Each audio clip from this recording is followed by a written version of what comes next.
खबर आपको दें कि मुल्क में आटे की कीमतों के सारे रिकॉर्ड टूट गए हैं। मुल्क की तारीख में पहली बार आटे का 20 किलो का थैला 3,373 रुपए का हो गया है। एक हफ्ते में आटे का 20 किलो का थैला 240 रुपए तक महंगा हुआ है। मजीद जानते हैं डॉन न्यूज के नुमाइंदे ताहिर शरानी से।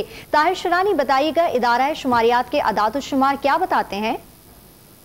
देखें, वफाकी इदारा शुमारियात के दस्तावेज के मुताबिक जो मुल्क में आटे की 20 किलो थैले की कीमत है वो 3,373 रुपए तक पहुंच गई है।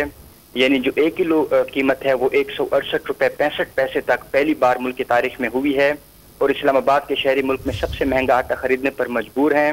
वफाकी इदारे शुमारियात के मुताबिक एक हफ्ते के दौरान रावलपिंडी, पेशावर में आटे का 20 किलो का थैला 200 रुपए, सियालकोट 133, फैसलाबाद 125, बनू 100, लाहौर 90, गुजरांवाला 67, बहावलपुर 66, सक्खर 60 और क्वेटा में आटे के 20 किलो थैले की कीमत में 30 रुपए तक का इजाफा हुआ।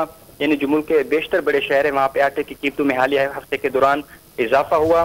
दस्तावेज के मुताबिक रावलपिंडी में आटे की 20 किलो थैले की कीमत 3,333 रुपए 33 पैसे, पेशावर 3,300, बनू 3,100, कराची 3,000, क्वेटा 2,980, हैदराबाद खुजदार 2,800, लाहौर 2,730, गुजरांवाला सियालकोट 2,600, सरगोदा 2,533, सक्खर लाड़काना 2,500 रुपए, मुल्तान 2,480, बहावलपुर 2,466 और फैसलाबाद में आटे की 20 किलो थैले की कीमत 2,440 रुपए तक है।